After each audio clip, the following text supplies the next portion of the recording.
Vous écoutez l'épisode 40 du podcast Business en spa esthétique. Faut-il sortir de cabine lorsque l'on est gérante ?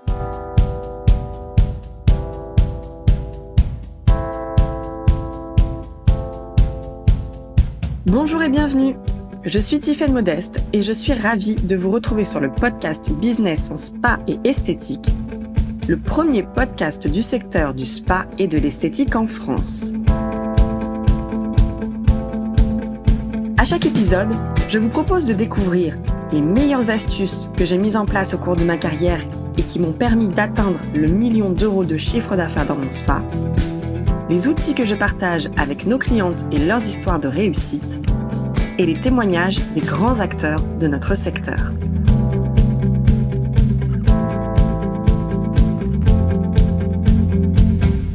Cette semaine, je vous propose de répondre à l'une des questions qui nous est la plus souvent posée par les gérantes de centre. Faut-il que je sorte de cabine ? Alors, je vais tout de suite vous le dire, cela dépend. En effet, lorsque nous accompagnons une gérante au sein de notre programme, nous regardons avec elle plusieurs aspects avant de lui recommander une organisation optimale pour elle. Sortir de cabine, quand et comment, cela dépend de 3 facteurs. Premièrement, tout dépend de la taille de votre structure. On en revient à l'étude de vos chiffres grâce à notre tableau de bord de gestion. Nous avons des gérantes qui nous disent qu'elles veulent sortir de cabine, mais on se rend compte, avec l'audit financier, que ce n'est pas possible avant d'avoir travaillé sur la structure de leur business model. Et puis d'autres pour qui, au contraire, le fait de rester en cabine les empêche de gérer leur centre comme cela le nécessite et qui mettent à mal la pérennité de leur centre en restant 100% de leur temps en cabine. Deuxièmement, tout dépend de votre vision. Il y a des gérants pour qui aller en cabine, c'est une nécessité absolue, et d'autres qui ont le sentiment d'en avoir fait le tour et aspirent à autre chose. Elles ont envie de se consacrer plus à leurs équipes et à la création de leur stratégie. Et enfin, troisièmement, il y a les circonstances de vie. Je pense notamment à une gérante que nous avions accompagnée il y a quelques mois. Elle gérait un centre et était déjà très occupée par celui-ci, mais en parallèle, elle travaillait à l'ouverture d'un 2e centre et il nous restait alors que quelques mois avant sa date d'ouverture prévue.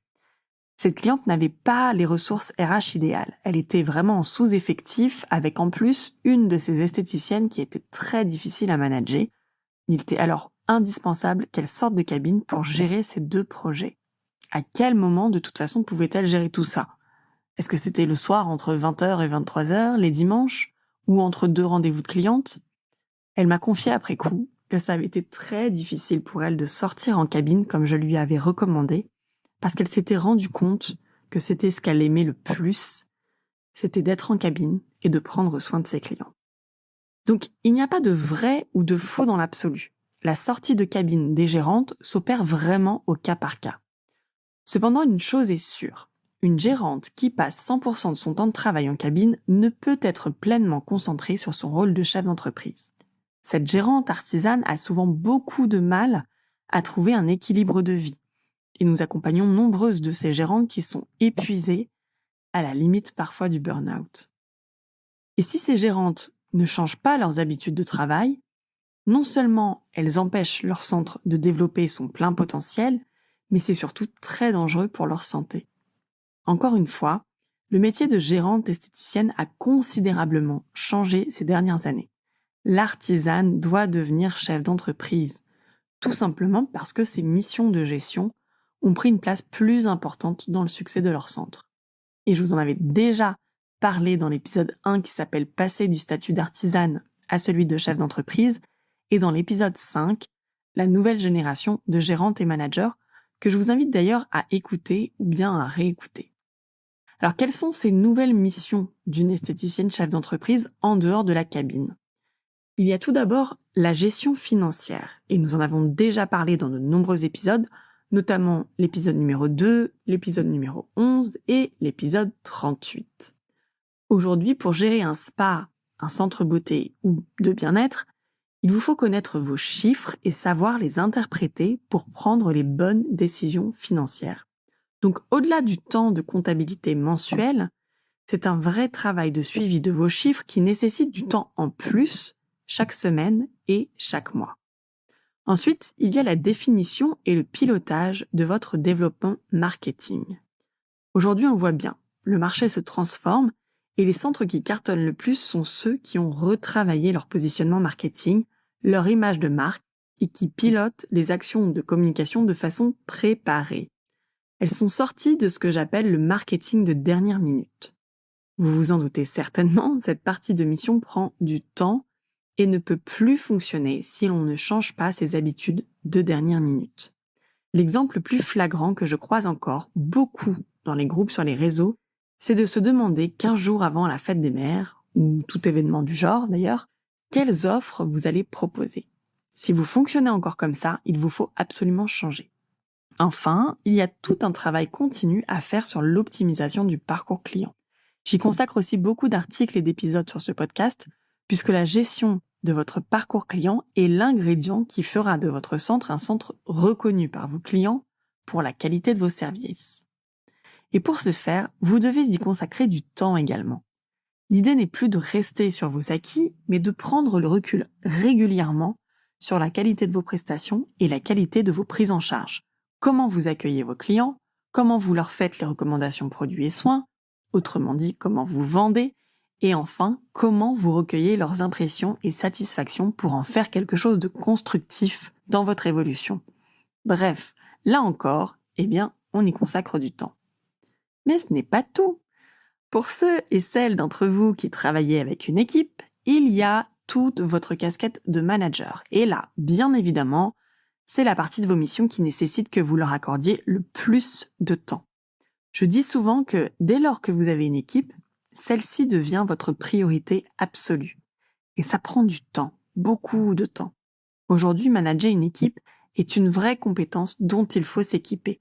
Savoir faire un recrutement à l'année pour éviter d'être trop affecté par le turnover, savoir motiver vos talents au quotidien et les faire évoluer vers votre vision, savoir gérer les émotions et les différentes personnalités pour concentrer tout le monde sur les règles du jeu. Bref, si vous êtes manager d'une équipe, vous avez une grande partie de votre temps à lui consacrer. Et plus votre équipe est grande, plus il va devenir impératif pour vous de sortir de cabine. Ah oui, et je n'ai pas mentionné tout le temps de suivi administratif que nécessite votre entreprise. Entre le temps consacré à la comptabilité, le temps passé à créer vos procédures pour soutenir la structure de votre entreprise et y définir les règles du jeu, il y a vraiment de quoi faire. Dans le premier cours du soir que j'avais donné, je vous avais fait une estimation du temps à consacrer sur chacune de vos missions de chef d'entreprise en fonction de la taille de votre structure. D'ailleurs, je vous invite à suivre ce cours puisqu'il vous est proposé gratuitement sur notre site internet expertise-spa-bien-être.fr. Je partagerai avec vous le lien pour demander votre accès à ce cours dans les notes de cet épisode. Donc selon ces estimations et en fonction de la taille de la structure, un chef d'entreprise doit passer entre 47 et 104 heures par mois dans la gestion de son centre. Donc si vous passez déjà 40 heures par semaine en cabine ou plus, c'est mathématique. Dites-moi à quel moment vous pouvez faire correctement votre travail de chef d'entreprise, sans empiéter sur votre temps de vie personnel. C'est impossible. Donc la vraie question à se poser, si vous vous dites que vous ne pouvez pas sortir de cabine, c'est où est votre valeur ajoutée ? Qui peut faire votre travail de chef d'entreprise à votre place ? C'est bien personne. Alors vous allez me dire, oui, mais si je sors de cabine, c'est du chiffre d'affaires en moins qui rentre. Effectivement, ça génère moins d'heures à gagner des petits sous, mais cela vous permet de gagner de plus gros sous. Ne serait-ce que le fait de prendre le temps de connaître vos chiffres, d'appliquer les outils que nous vous partageons au sein de notre programme, vous gagnez déjà beaucoup plus d'argent qu'en restant en cabine, sans jamais pouvoir reprendre votre souffle. Et c'est sans compter aussi sur le fait de retravailler votre structure de business et son plan de développement différemment, de manière solide et pérenne. Si vous apprenez à travailler différemment sur votre marketing, sur votre parcours client, si vous apprenez à engager votre équipe de rêve avec vous dans votre vision, en vous laissant les conditions de temps nécessaires pour y parvenir, vous le constaterez, les résultats et les chiffres seront là. Il est très facile de faire des petites actions pour augmenter son chiffre d'affaires, mais il est beaucoup plus exigeant, mais pérenne, de travailler sur votre business model rentable. Donc oui, sortir de cabine, c'est la stratégie à adopter pour voir long terme. Mais sortir de cabine, ce n'est pas anecdotique et il faut avant toute chose définir votre vision, vérifier votre business model et l'état financier de votre centre, créer la structure pour vous permettre de gérer votre centre tout en maintenant votre équilibre de vie, parce que préserver votre santé, c'est quand même la chose la plus importante pour mener à bien tous les projets qui vous tiennent à cœur.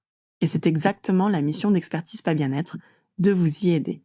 Alors dites-moi ce que vous en pensez en me partageant vos commentaires sur les réseaux et je vous retrouve la semaine prochaine pour un nouvel épisode.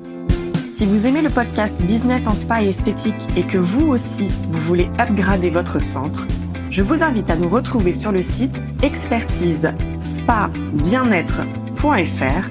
Vous pourrez y retrouver mes articles et ressources gratuites et faire le test en ligne quel parcours de formation est fait pour moi.